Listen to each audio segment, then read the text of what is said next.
గన్నవరం నియోజకవర్గ జన సైనికుల తరఫున నేను మాట్లాడుతున్నా. తెలుగుదేశం మిత్రులకు మనవి చేసుకుంటున్నా. ఈ ఆంధ్ర రాష్ట్రం మొత్తం కూడా మీరు కోడి పందాలు సాంప్రదాయంగా పెట్టుకుంటున్నారు. అది ఒక వ్యాపారం, అందరికీ తెలిసిందే. ఆ వ్యాపారంలో ఎప్పటి నుంచో మీరు ఏ ప్రభుత్వ అధికారంలో ఉంటే ఆ ప్రభుత్వం వాళ్ళు వ్యాపారం చేసుకుంటున్నారు. Okay, all right. కానీ జన సైనికులకి న్యాయం జరగడం లేదు. న్యాయం జరగాలి, ఖచ్చితంగా న్యాయం జరగాలి.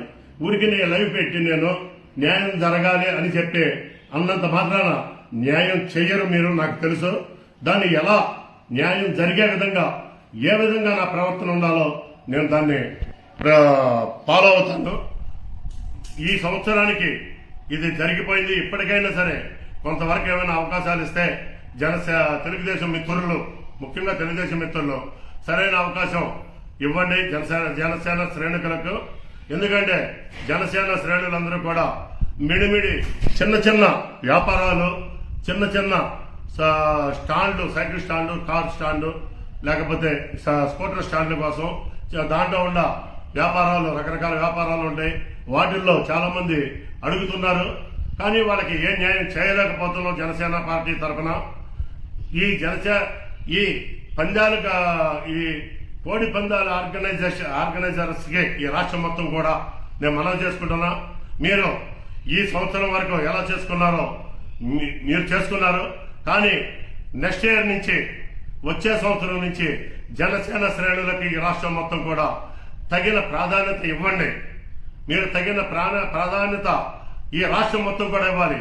ముఖ్యంగా ఈ నూజివీడు గన్నవరం నియోజకవర్గ ఆర్గనైజర్స్ కి నేను మనవి చేసుకుంటున్నా. ఈ కోడి పందాల ఆర్గనైజర్స్ కి ఖచ్చితంగా న్యాయం జరగాలి. న్యాయం జరగకపోతే మాత్రం దయచేసి ఇది అహంకారం అనుకోవద్దు, లేకపోతే బెదిరింపులు అనుకోవద్దు.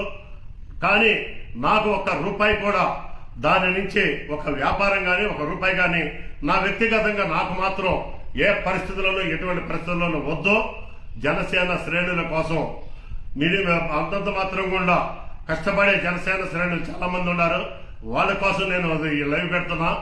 వాళ్ళకి సరైన న్యాయం జరగాలి. రేపు సంవత్సరం సంక్రాంతి పండగకి డిసెంబర్ 15వ తారీఖు కల్లా జనసేన శ్రేణుల్ని పిలిచి మీరు ఏ వ్యాపారాలు చేసుకుంటారు అని న్యాయబద్ధమైన వ్యాపారం, న్యాయబద్ధంగా మీరు వాళ్ళకి హోటల్స్ కానీ, లేకపోతే సైకిల్ స్టాండ్లో, కార్ స్టాండ్లో, స్కూటర్ స్టాండ్లు కానీ, లేకపోతే దాంట్లో వాళ్ళకి కావాల్సిన మీరు చేసుకునే వ్యాపారంలో అవకాశం ఉన్న మట్టికి మీరు సరైన న్యాయం చేయకపోతే మాత్రం దయచేసి వచ్చే సంవత్సరం నుంచి ఈ కోడి పందాలు అనేవి ఈ నూజివీడు గన్నవరం నియోజకవర్గంలో పెట్టబాకండి. నేను పెట్టబాకండి అంటే నువ్వు ఏదన్నా తోపా అనుకోవచ్చు. కాదు, నేను తోపును కాదు. కాకపోతే ఎదుర్కొనే గుండె ధైర్యం మాత్రం నాకు ఉంది. దాన్ని ఎలా ఎదుర్కోవాలో కూడా నాకు తెలుసు. నేను మిత్రులందరికీ కూడా నేను 1-2 సార్లు మనవి చేసుకుంటున్నా. ఈ ఆంధ్ర రాష్ట్రం మొత్తం కూడా జన సైనికులందరూ కూడా నెల రోజుల ముందే మీరు మీ వ్యాపారాల కోసం మీరు సంప్రదించండి. ఇవ్వకపోతే మాత్రం మీ శక్తి కొలది మీరు ఎస్పీ గారికి లెటర్ పెడతారో, కలెక్టర్ గారికి లెటర్ పెడతారో, లేకపోతే ఎవరికి లెటర్ పెడతారో ఆ లెటర్ ఇవ్వండి. నేను లెటర్ పూర్వకంగా నేనైతే వెళ్ళను. కానీ నా గుండె ధైర్యం ఉంది.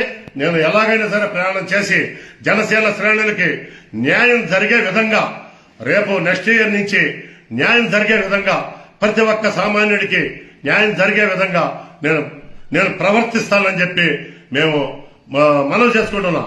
ఖచ్చితంగా ఈ నూజివీడు గన్నవరం నూజివీడు ఇన్ఛార్జి గారిని కూడా అడిగాను. వారికి కూడా ఎటువంటి ప్రాధాన్యత లేదన్నారు.